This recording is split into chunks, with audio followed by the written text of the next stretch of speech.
कैसे हैं आप? बढ़िया। यस, आपका चाचू भी बढ़िया।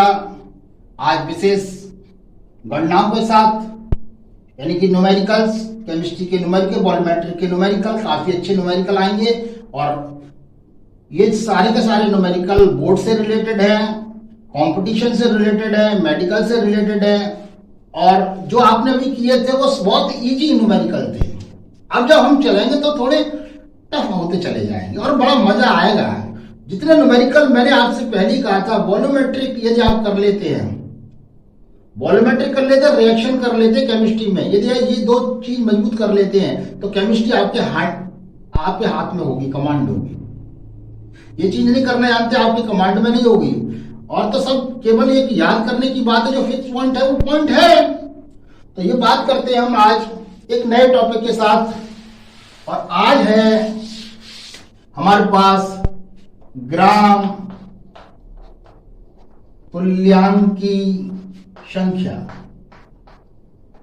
आखिर ये क्या होती है ग्राम तुल्यांक की संख्या? और इसे इंग्लिश में कहते हैं नंबर्स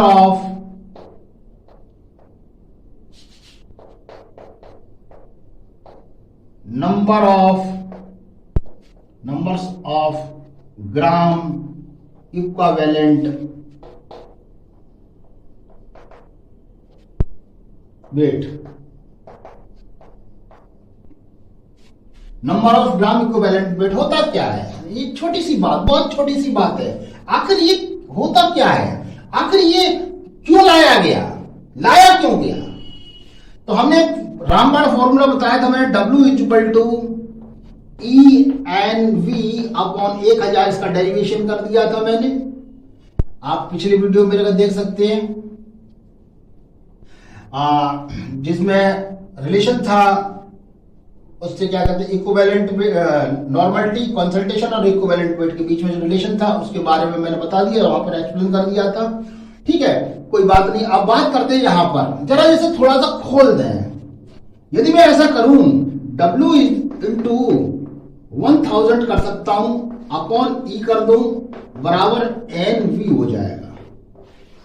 याद रखना, NV normalities and volume, normalities and volume, normality and volume, normality and volume, प्रत्येक का बराबर होना चाहिए। यदि बराबर होगा तो वो उससे रिएक्शन करके डिफ्यूज करेगा सामने वाले को। नहीं करेगा तो अपने आप को बचा के रखेगा। जैसे फॉर एग्जाम्पल किसी का, मान लीजिए कोई पदार्थ है H2SO4, कोई पदार्थ है हमारे पास, और इसका NV टोटल मिलाकर 100 है। ये एसिड है। इसका मान लीजिए कोई किसी दूसरे का NV 50 है, NV बराबर 50 है NaOH का। तो हमारे पास क्या होगा, जो 50 100 में से 50 घट जाएंगे, 50 खत्म कर देगा, 50 बचेगा ये एसिड। अब इसे एसिड फिर खत्म करने के लिए फिर इसे कोई ना कोई दूसरा बेस चाहिए, मान के QH के भी 50 चाहिए, NV 50 चाहिए। तो हमने कहा नॉर्मलिटीज और वॉल्यूम, नॉर्मलिटी और वॉल्यूम के गुणन को हम क्या कहते हैं, इक्विवेलेंट, वो नंबर ऑफ इक्विवेलेंट बोलते हैं। समझ में आ रही है? अब यहां से डेफिनेशन दे दिया हमने, यानी कि किसी पदार्थ की नॉर्मलिटी तथा विलयन, वो वॉल्यूम के गुणनफल को क्या कहते हैं, ग्राम तुल्यांक की संख्या। ये number of NUMBR, number of gram equivalent weight कहते हैं। समझ में आ रही है? एक तो ये हमने डेफिनेशन दे दी यहां से, इक्विवेलेंट वेट जस्ट बराबर होने चाहिए सबके।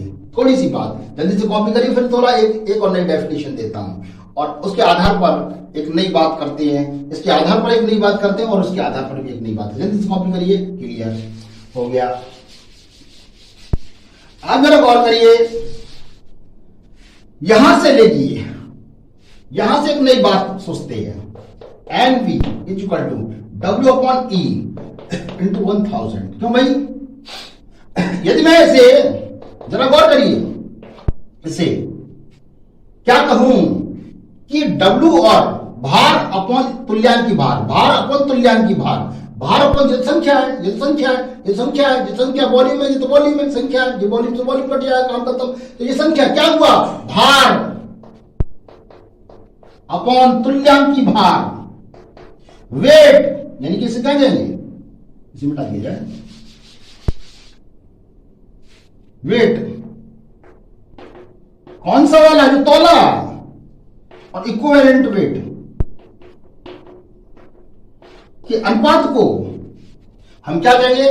ग्राम तुल्यांक की संख्या कहेंगे। किसी पदार्थ का भार यानी वेट तथा उसी पदार्थ के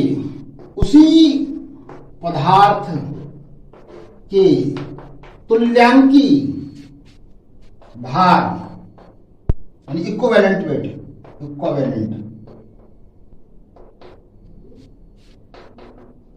वेट के अनुपात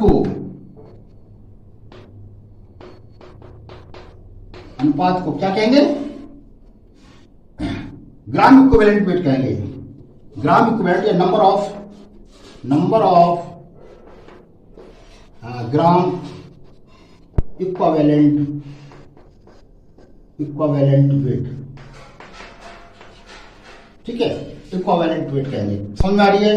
थोड़ी सी बात और आगे बढ़ाते हैं, इसी बात को थोड़ा सा आगे बढ़ाते हैं, समझते जाना। फार्मूला बेसिस पे आप चलोगे तो बड़ी आसानी से समझ जाओगे। थोड़ा सा आगे चलते हैं, कॉपी कर लीजिए, बता दिया जाए। यस, आखिर इक्विवेलेंट वेट को थोड़ा सा आगे बढ़ाते हैं तो हमने क्या एनवी कहा, एनवी, इसे डब्ल्यू कह दिया। तुल्यांकी भार किसके बराबर होता है? तुल्यांकी भार किसके बराबर होता है? तुल्यांकी भार, किसी का तुल्यांकी भार निकाले तो क्या होता है भैया? अणुभार बटे संयोजकता, यानी कि मॉलिक्यूलर वेट अपॉन संयोजकता को मैंने एन कहा था। क्यों भाई? W इंटू एन और एम 0। जरा गौर करिए, यह हमारे पास निकल के आया एन वी के बराबर, निकल के आया एक नया फॉर्मूला निकल के आया हमारे पास। फॉर्मूला में एक फॉर्मूला घुसा हुआ है, और इस तरीके से हम क्या निकलते हैं कि हमने एन वी निकाल लिया, और एन वी हमारे पास डब्ल्यू अपॉन भार अपॉन अणुभार इंटू संयोजकता। क्लियर बात समझ आई? ये बात, एक नया फॉर्मूला हमारे पास तैयार हो जाता है। फिर कॉपी कर लीजिए, जल्दी से बिठा दिया जाए। इसके आधार पर काफी क्वेश्चंस लेते हैं हम।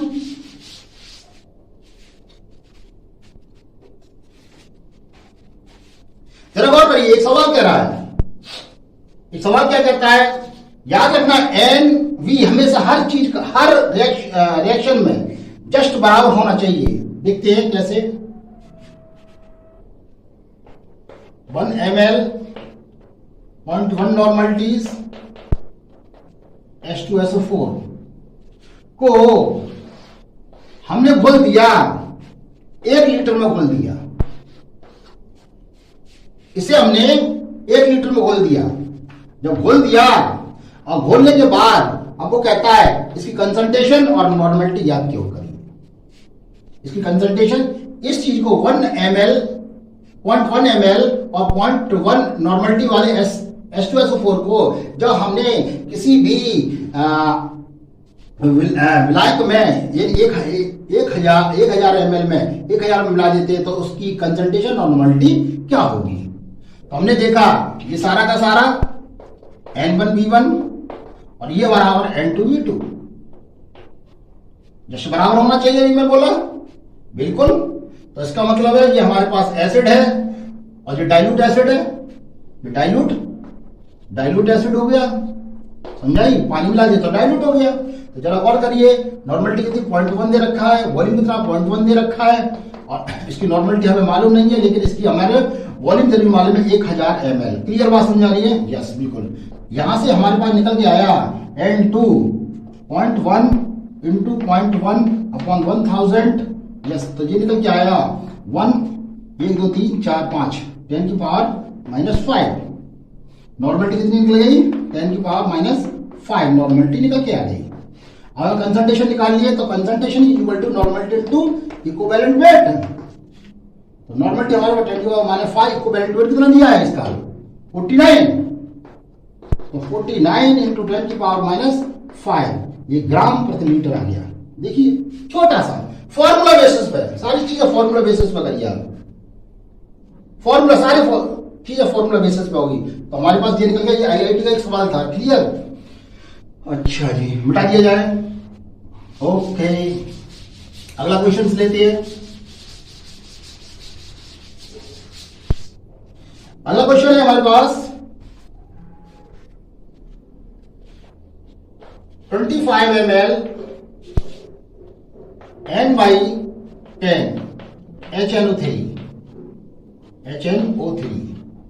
HNO3 को हासिल करने के लिए NaOH के 10 ml लगे। अब इसको खत्म करना चाहता है 10 ml NaOH के साथ। तो इसकी नॉर्मलिटी क्या होगी? इसकी नॉर्मलिटी क्या होगी? इसकी कंसंट्रेशन क्या होगी? क्लियर? तो जरा गौर करिए, हमारे पास एसिड ये रहा और बेस ये रहा। चलो बेस इधर कर देते हैं, बेस इधर कर लेते हैं, एसिड इधर कर लेते हैं। एसिड क्या है? N1V1 बना देते हैं, ऐसे N2V2 बना देते हैं। कोई दिक्कत नहीं। हमारे पास क्या है?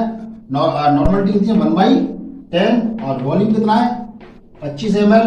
इसमें वॉल्यूम दिया है 10 ml और नॉर्मलिटी हमारे पास तो जरा गौर करिए, N2 इक्वल टू हमारे पास निकल के आएगी 25/100 बराबर 0.25।